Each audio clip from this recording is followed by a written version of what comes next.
All right. First off, allergies kicked up today, so I'm trying to keep my throat clear, but as it is. So hello, everyone. Welcome to Homecroft. It's a typical post-war suburb for middle-class families following the American dream to own their own homes after the war. The increasing accessibility of the automobile and public transportation, as well as the idealization of life in the countryside away from the problems of the city, spurred intense suburbanization in the United States in the period after World War I. Homecroft Historic District reflects the importance of interurban and trolley lines in the early suburban development of Indianapolis. So let me start with, where are we really located? When I moved here from downtown, everyone thought I had moved to, I don't know, Louisville or somewhere. And so here's a map of basically not all of Marion County, but some of it, the southern half. You see 465 to the north of us. And Homecroft basically is about 6 miles south of the circle, starting at about 6,500, actually, 6,500. You should note that 465 is kind of a wobbly circle. It's further out at the north, being at 92, which is 92 miles from 92 or 96th Street, being that 92, 96 miles from the circle. Our 465 comes in at around 4,500 south. So we're 4.5 miles from the circle at the interstate. So we're a lot closer in. So I like to tell my friends that we are the same distance from downtown as Irvington. And once they hear that, they realize, oh, you're not that far away. So basically, we're about 12, 15 minutes to the south on Madison Ave. It's a nice little drive down.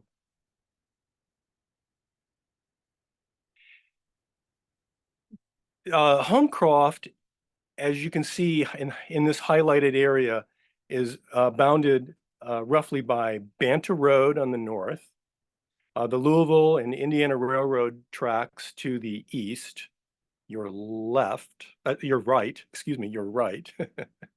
Tulip Drive is on the south, and Shelby Street is over on your left, which is on the west side. The town of Southport borders Homecroft. According to the U.S. Census Bureau, Homecroft has a total area of 0.24 square miles. So it's pretty small. Population in the 2020 census was at 752. And it was incorporated in 1951. And it has existed as an included town since 1970, when it was incorporated into Indianapolis as part of the UNIGOV. It is part of Indianapolis, but it retains a functioning government. So again, we are in Marion County, the southern edge of Marion County. As a matter of fact, Greenwood's probably like 2 miles to the south of me. So we're well within the bounds here. Currently tearing down wallpaper, but I don't want to use a steamer because I don't want to damage the plaster. In looking at the neighborhood, and the great area that you see is the Homecroft Historic District, which is really just a portion of the entire neighborhood, the entire Homecroft. But the historic district is, we are a National Historic District, and we're bounded roughly by Madison Ave, Southview Drive, Orinoco on the west, which is your left side, and Banta Road on the north. It was listed in 1995. Let's dive in a little bit closer here. Oops, sorry. Sorry about that. Let's dive in a little bit closer, and you can see At the top in the gray, Loretta Drive. The second street below that is Maynard. And the historic district does come down, that gray area you see does come down to Southview. And that is the area that is the historic district that's on the National Register. And that's much like a lot of other neighborhoods where you might have a larger casual neighborhood boundary, but when it becomes an historic district, they usually become more focused.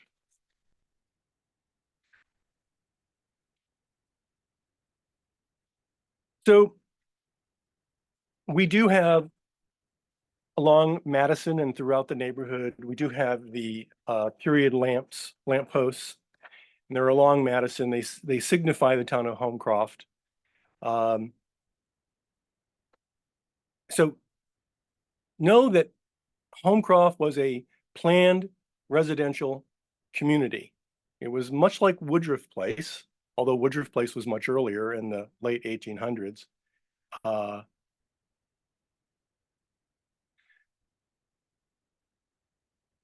So let's get you started and let's orient you to what you see on Madison. I'm just going to hit a few houses that are on Madison so that you see these. This one in particular, this one in particular is the house at Christmas time that it is loaded with lights all over the yard. And in the older few years back, they were all white. And so my joke was, make sure that you're wearing sunglasses as you hit Banta, because this was just a huge display of white lights. They've now gone to a little bit more color in it. So it's White not Christmas. yeah, exactly, White Christmas. But anyway, but most people know this house on the corner. I wanted to mention this is the next house to the south. It had been lived in by an older couple, and they just recently sold last year. A lot of repairs went undone, and so anyway, it's been sold. And basically they're flipping it. They're going to be reselling this. They're doing a fabulous job with period color and elements to the house. They've done a lot of work to it. That red door that you see actually is already now, just as of a couple of days ago, is now wood toned. They've got copper guttering on it. So you can watch for that house. That will be coming up on the market sometime soon, I suppose, in the spring. This is a good time to mention too that I photographed all. I went to Homecroft HQ, and they said, no, we don't have really any pictures. A lot of an archive of pictures of all the houses. So I had to go out and shoot all these, and it was earlier in this winter, but it was a warm day. But it's winter, and so nothing looks good, and the landscaping looks drab. But there's one benefit to this, which they do use in some of the reports that historic reports that get done. You shoot them at a time of the year when there are no leaves on the trees, so that you can see the house, and so that does become a benefit. But they're not as pretty. But since I'm the presenter and this is my house, I can show you just a few more shots of the house, because we actually our front door orients to Loretta. So we're on a corner. Yeah, it's a lot better looking shot in the spring. Last summer, our house was on the Indiana Landmarks Back to the Future tour, which is a mid-century modern tour of 5 houses. And approximately 1,200 people toured that day. So it was a marathon day. The tour that we did for the South Side actually was scheduled for 2020 in June. And of course that got canceled because of COVID. So it kind of got moved 3 years later to 2023. So Going south, this is at Loretta and Madison. And I'm just going to kind of run through these, and this is just a sampling, but these are all on Madison. As you come south, you'd be looking to the right, and you'd see these houses.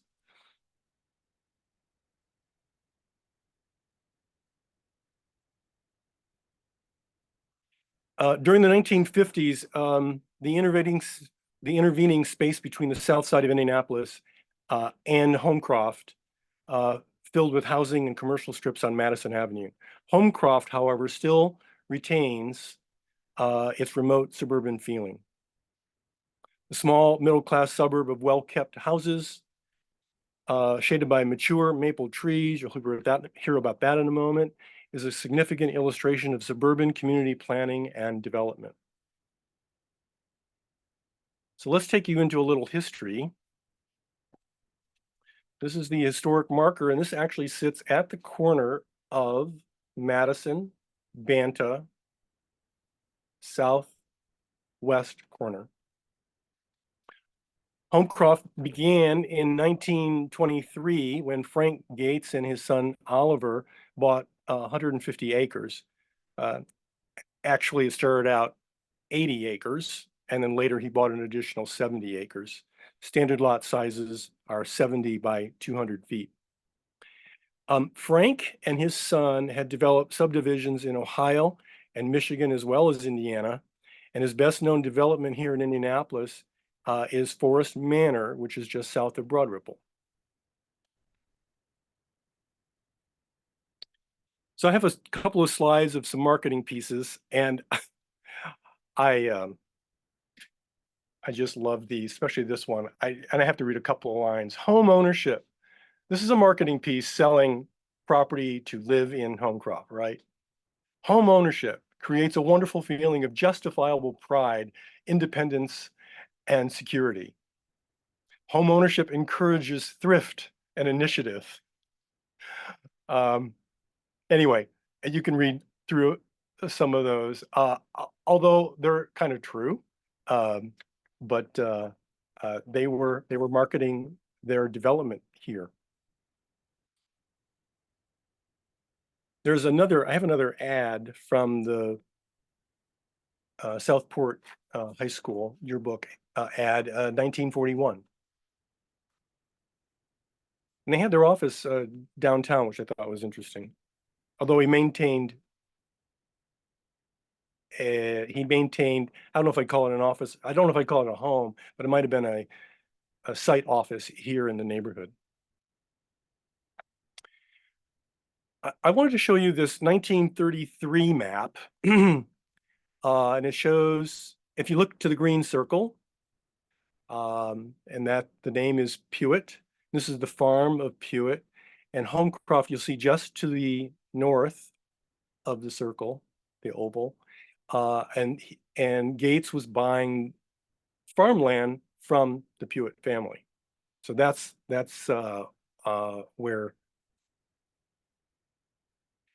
where he found this area and started buying up the land.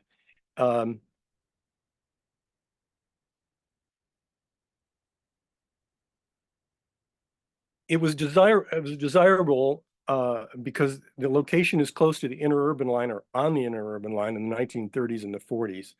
And as the automobile became more prominent, Madison Avenue in the 50s and 60s, it made it popular for prospective suburban homeowners.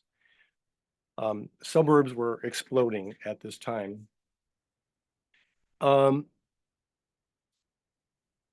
think the next slide is, yeah, the aerial. Okay, so this is looking west. You see Loretta, Banta, Orinoco, and Shelby to the back. This is Southport High School. Excuse me. And Southport High School is kind of a centerpiece of the Homecroft neighborhood.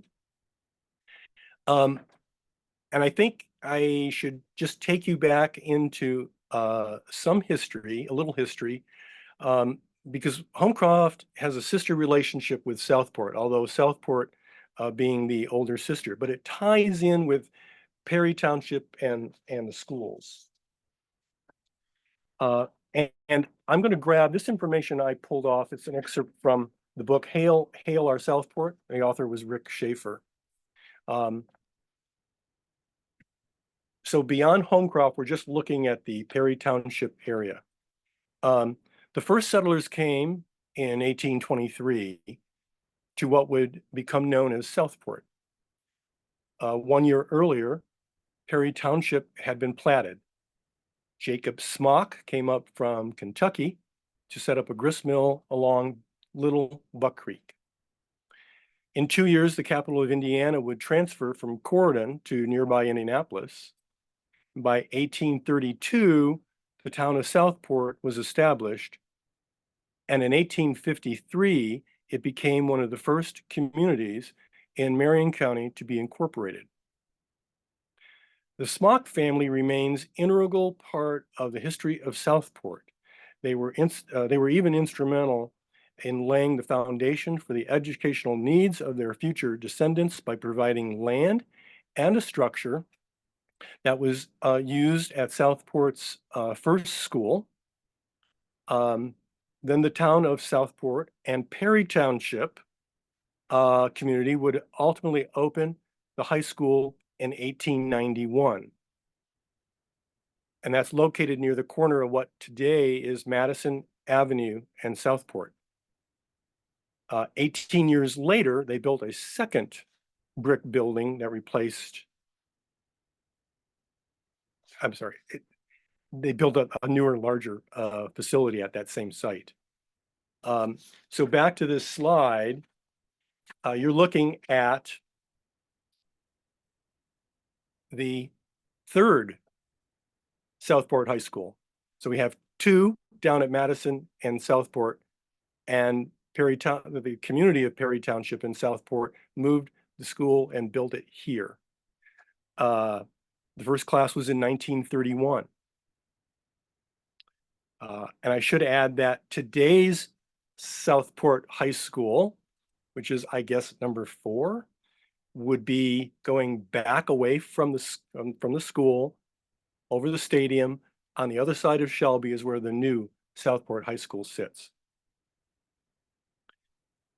Also, by the way, Homecroft Elementary was built in 1957, 58. And by the way, the new high school, Southport High School, was built in 58, 59. So there's some interesting things going on here, and of course you can see the scarcity. They're just developing. This is, I believe I can't see it on my screen, but I believe this is 1937. Yeah, this is an aerial from 1937.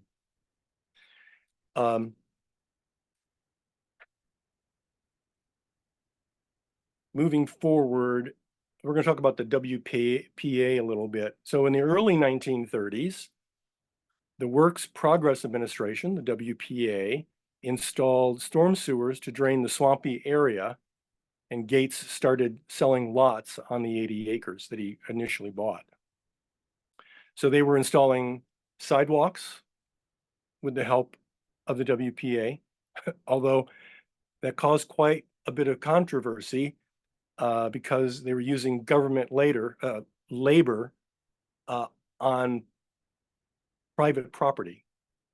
And we're actually looking, by the way, these were really, really small, grainy photos. So I did my best to keep them as clear as possible. But I'm looking at all those rods coming up. Although they might be pouring sidewalks also at some point here, this will relate to the next slide. I believe they're running the foundation for the wall that goes around the stadium. And that's in the next slide. So that's what they're building. And then the sidewalks would have gone after that. Those walls are still there from the 1930s.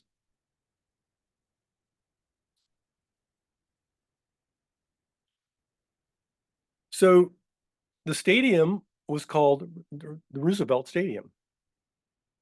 And you'll note in the lower right corner, it says the WA project number 6064, and the date is 1936.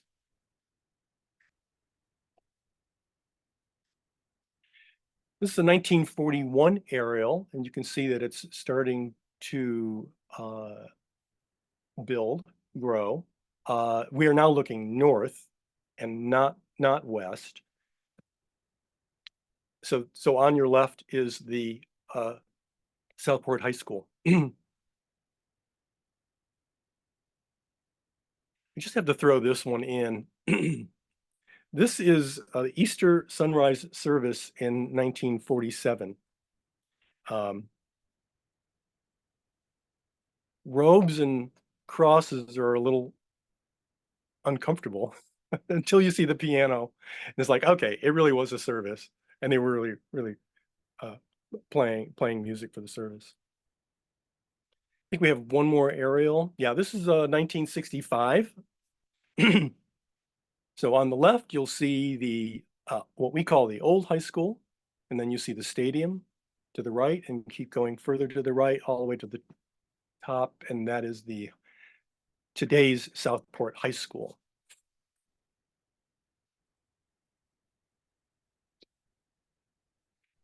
Today, this is what Homecroft looks like. And as you can tell with all those trees, it would have been very difficult in photographing some of the houses because it's so treed in that it obliterates a lot. So,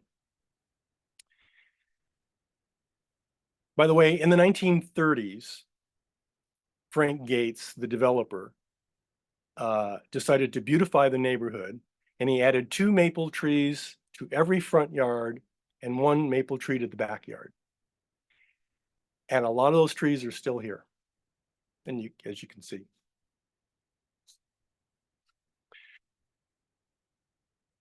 All right, we're going to talk a little bit about the interurban. So some people are confused by this. To the right is a 4-lane Madison Avenue.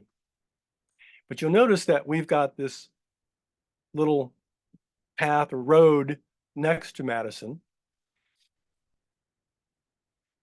And you are looking at the original train bed of the interurban.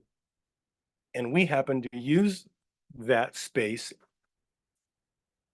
as a roadway so that we don't have to go out into Madison. We don't want to.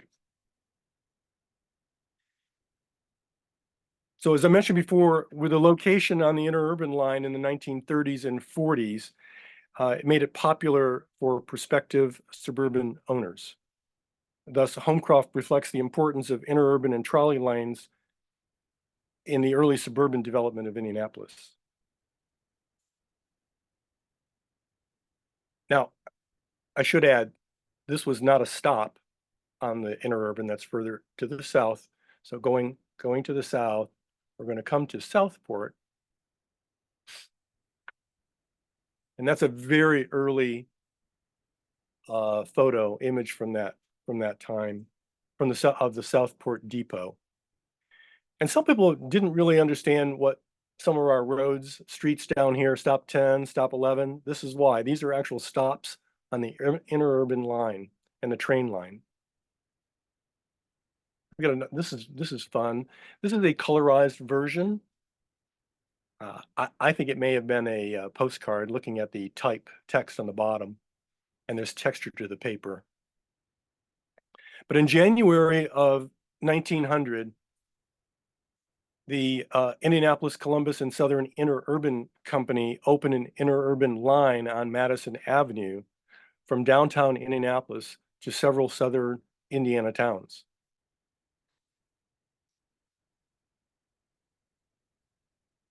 We're going to see cars. I have a couple of shots of cars that I got. And this is an interurban train car. And note the destination served that's on the front: Southport, Greenwood, Whiteland, and Franklin.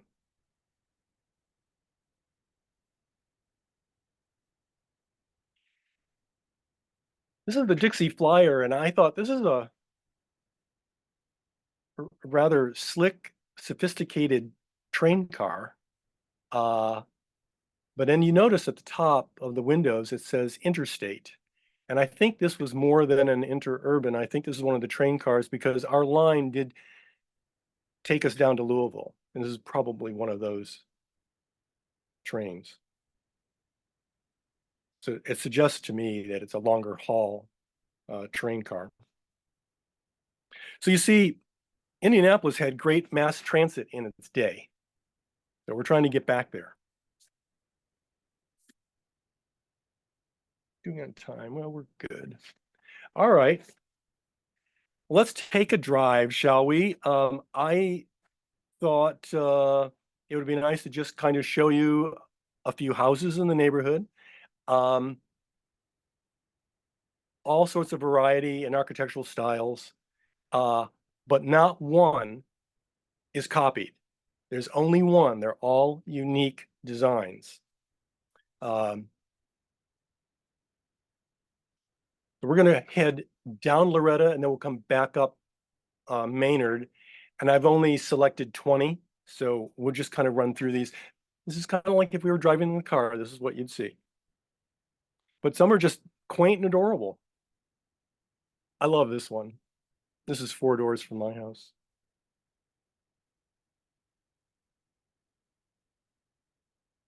So Homecroft is a typical 1920s and 30s suburb for middle-class families following that American dream to own their own homes.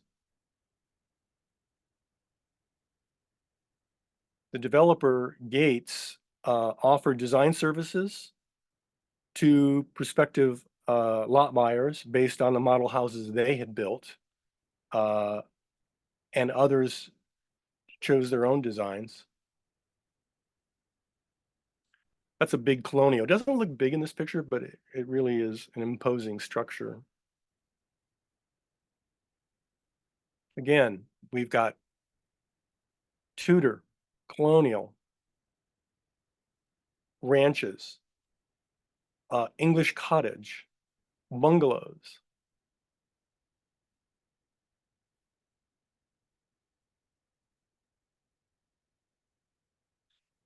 I'm sorry, I just see Lassie coming off the porch from this house.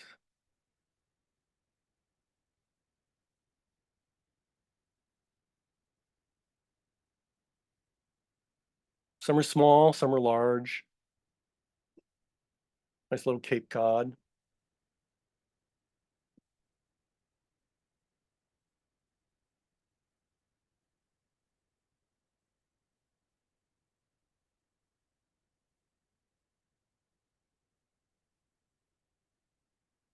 We're now coming back up through Maynard.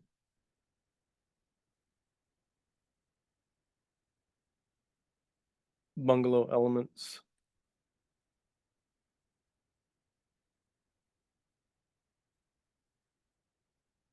All right. So come visit Homecroft. It's one of the many success stories of Indianapolis neighborhoods. And I believe we're going to open up for questions.